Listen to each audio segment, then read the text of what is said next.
윤석열 탄핵 선고 소식에 묻혀 관심이 다소 떨어지긴 하지만 다가올 조기 대선의 결과를 예측해 볼 수 있는 재보궐선거가 오늘 치러졌습니다.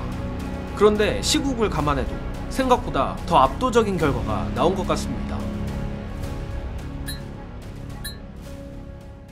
서두에 말한 대로 윤석열 탄핵 선고가 코앞에 온 상황인지라 투표율이 저조하긴 하나 윤석열 파면 시 치러질 조기 대선 바로 전 선거인 오늘 4.2 재보궐선거의 분위기가 심상치 않습니다.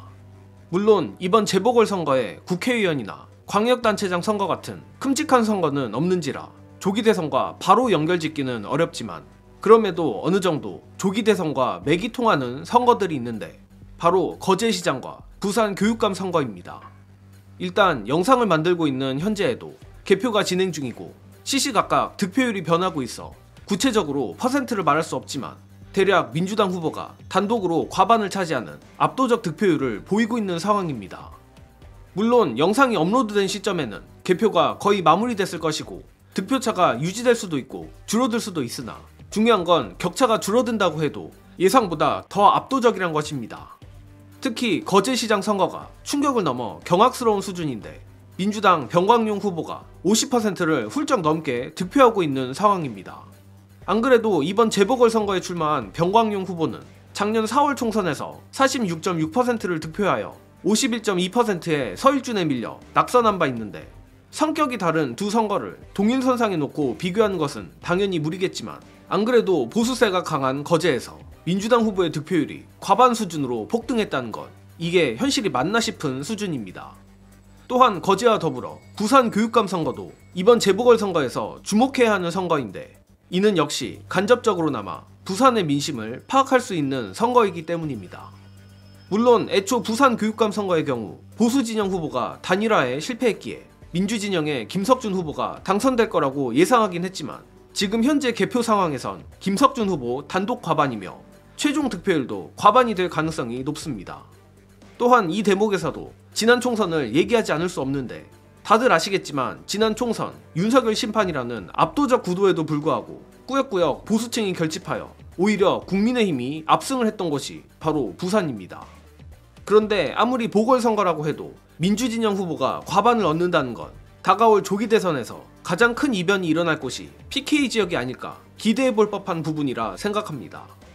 다만 정치 초고관여층이 주로 참여하는 재보궐선거와 달리 대선의 경우 정치 저관여층들도 대거 투표에 참여하기 때문에 투표율이 높아질수록 아무래도 지역의 원래 정치 성향을 따라갈 가능성이 높긴 하니 이번 재보궐만큼의 격차가 나기는 어려운 게 사실입니다. 하지만 이 경우에도 변수가 있는데 정치 저관여층의 특징은 비교적 성향이 중도적이란 것이고 최근에 정상화되고 있는 여론조사들을 보면 중도층의 정권교체 열망이 압도적이란 것입니다. 따라서 정예능의 희망사항을 조금 섞어서 예측해보자면 조기 대선 국힘 후보와의 양자 대결에서 이재명 대표가 PK 지역을 옳기라는 것은 물론 심지어 잘만 하면 단독 과반 득표까지 가능하다고 봅니다.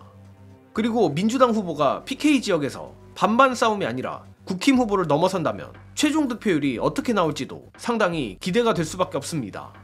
아무튼 이번 재보궐선거 결과가 예상대로 또 저 개인적으로는 예상보다 더 긍정적으로 나온 것 같아 조기 대선이 상당히 기다려지는데 그러나 조기 대선 이전에 역시 윤석열 파면이 먼저입니다. 물론 내란 속의 윤석열에게 파면 외의 미래는 존재할 수 없다고 보지만 워낙에 이상한 일들을 많이 봐왔기에 걱정을 놓을 순 없습니다. 그러나 제 아무리 친윤 헌법재판관이라도 4월 4일 이후 대한민국을 뜰 생각이 아니라면 상식을 벗어난 판단을 하기는 어려울 거라 확신합니다. 끝으로 우리 모두 스트레스 받지 말자는 차원에서 최강욱 의원의 헌재가 탄핵을 기각할 수 없는 재미있는 이유 공유드리며 이번 소식은 여기서 마치겠습니다. 시청해주신 여러분 감사합니다. 그러니까 여기서 지금 반대 의견보다는 별개 의견이나 보충 의견을 쓸 사람이 있을 수도 있는데 그러니까 이제 그런 가능성은 5개 중에 4개만 인정하고 하나는 아니라고 생각한다. 예를 들면 그런 식으로 별개 의견을 쓸 수 있는 사람이 있을 수 있고 난 5개 다 맞다고 생각하는데 거기다가 이런 부분을 좀 추가해야 된다고 생각한다. 이러면 이제 보충 의견이 되거든요. 근데 이제 반대 의견을 쓴다고 생각을 해보십시오. 그러면 앞에서 이제 다수 의견들이 쫙 이렇게 해서 다 이거는 인용해야 된다라고 했는데 혼자 거기 앉아가지고 우리는 전부 다 CCTV로 헛것을 봤습니다. 이거는 개몽하기 위해서 한 것이고 그러니까 그렇게 써야 된다는 거지. 그렇게 쓰고 지가 지 얼굴 내놓고 읽어야 되고 읽어야 돼. 아 이거 웃을 일 나는 아닙니다 진짜. 그렇게 했으면 좋겠어. 차라리 커밍아웃하고 그 그쵸. 박근혜 때도 왜 처음에는 나는 이건 아니라고 했다가 대세가 확 기울고 국민들한테 밟혀 죽을 것 같으니까 나도 그냥 인용으로 할래요. 뭐 이런 사람이 두세 명 있었다고 그러잖아요. 그렇습니다. 그런 짓 하지 말고 차라리 기어 나오면 좋겠는데 이번에도 또 그렇게 못할 겁니다. 결국엔 8대0으로 할 것이다. 네.